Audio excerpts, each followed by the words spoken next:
Good morning friends, आज mother's day है। Happy mother's day.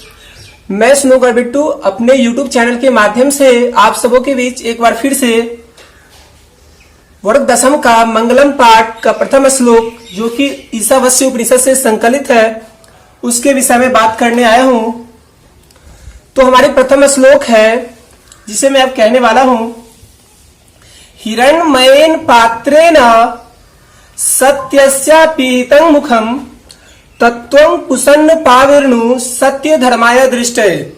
यानी कि हिरण्मयेन पात्रेण यानी कि सोने के समान पात्र, हिरण्मयेन पात्रेण सत्य धर्माय दृष्टये तत्वं कुसन्न पाविर्नु सत्य धर्माय दृष्टये। प्रस्तुत श्लोक का अब मैं हिंदी अर्थ बताने वाला हूं। तो इसका हिंदी अर्थ है कि इस श्लोक के माध्यम से ईश्वर से प्रार्थना किया गया है।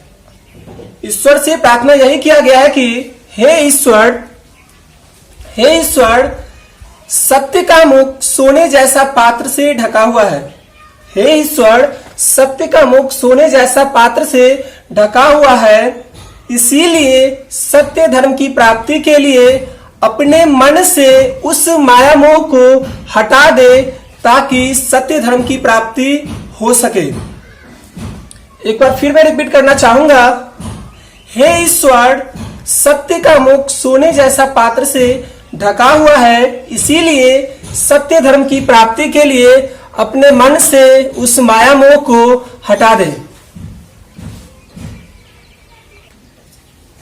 तो फ्रेंड्स, मैंने आप लोगों के लिए इसका हिंदी अर्थ जो कि समझाने के बाद बोर्ड पे लिख चुका हूं, तो आप इसे कॉपी कर सकते हैं।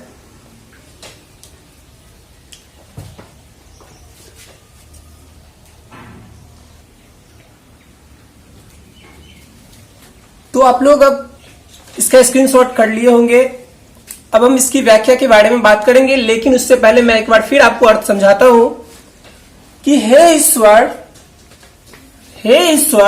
सत्य का मुख सोने के जैसा पात्र से ढका हुआ है, इसीलिए सत्य धर्म की प्राप्ति के लिए मन से उस माया मोह को हटा दे ताकि सत्य धर्म की प्राप्ति संभव हो सके।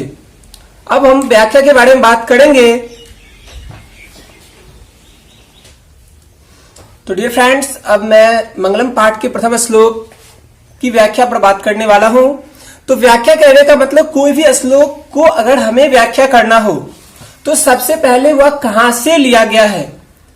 और हमने सबसे पहले यही बात की थी कि हिरण्मयेन पात्रेण जो श्लोक है वह श्लोक ईशावास्य उपनिषद से ली गई है। किस उपनिषद से ली गई है? तो वह ईशावास्य उपनिषद से ली गई है। तो हम कह सकते हैं कि व्याख्या में प्रस्तुत श्लोक ईशावास्य उपनिषद से संकलित तथा मंगलम पाठ से उद्धृत है। प्रस्तुत श्लोक ईशावास्य उपनिषद से संकलित तथा मंगलम पाठ से उद्धृत है, जिसमें सत्य के विषय में कहा गया है। क्या कहा गया है? तो सत्य के विषय में कहा गया है कि सांसारिक माया मोह में वशीभूत होने के कारण, सांसारिक माया मोह में वशीभूत होने के कारण विद्वान भी सत्य की प्राप्ति नहीं कर पाते हैं। सांसारिक माया मोह में वशीभूत होने के कारण विद्वान भी सत्य की प्राप्ति नहीं कर पाते हैं, क्योंकि सांसारिक चकाचौंध में वह सत्य इस प्रकार ढक जाता है कि सांसारिक चकाचौंध में वह सत्य इस प्रकार ढक जाता है कि मनुष्य जीवन पर्यंत अनावश्यक भटकता रह जाता है। इसीलिए इस श्लोक के माध्यम से ईश्वर से प्रार्थना की गई है कि हे ईश्वर, आप उस मन से माया मोह को हटा दे ताकि परम पिता परमेश्वर से साक्षात्कार हो सके, अतः मनुष्य जीवन मरण के फंदे से मुक्त हो सके। एक हम लिखी हुई बातों को देख लेते हैं। तो प्रस्तुत श्लोक ईशावास्य उपनिषद से संकलित तथा मंगलम पाठ से उद्धत है। जिसमें सत्य के विषय में कहा गया है कि सांसारिक मायामोह में वशीभूत होने के कारण विद्वान भी उस सत्य की प्राप्ति नहीं कर पाते हैं, क्योंकि सांसारिक चकाचौंध में वह सत्य इस प्रकार ढक जाता है कि मनुष्य जीवन पर्यंत अनावश्यक भटकता रह जाता है।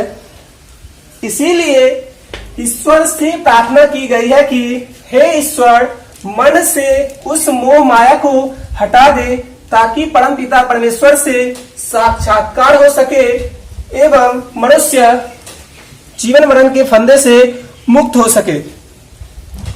तो दोस्तों, मैंने ये YouTube चैनल लॉकडाउन को देखते हुए चालू किया, क्योंकि हमारे देश में कोरोना महामारी के कारण अभी लगभग 2 महीने के आसपास से लॉकडाउन है और जितने भी वर्ग दशम के छात्र हैं उनकी पढ़ाई में कठिनाई हो रही है। और वर्ग दशम जो कि एक बोर्ड एग्जाम होता है जिसमें, तो मैंने इसी सब को देखते हुए आप लोगों के लिए YouTube पर अपना ये चैनल बनाया है, जिसके माध्यम से मैं आप लोगों को वर्ग दशम के संस्कृत का एक एक चैप्टर का अर्थ, एक एक श्लोक का अर्थ, यहाँ तक कि संस्कृत व्याकरण भी पढ़ाने वाला हूँ और साइंस में भी मैं आपको बहुत सारा चीज बताने वाला हूँ।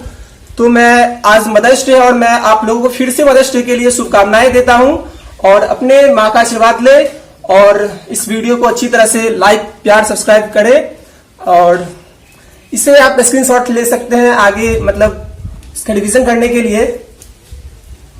धन्यवाद।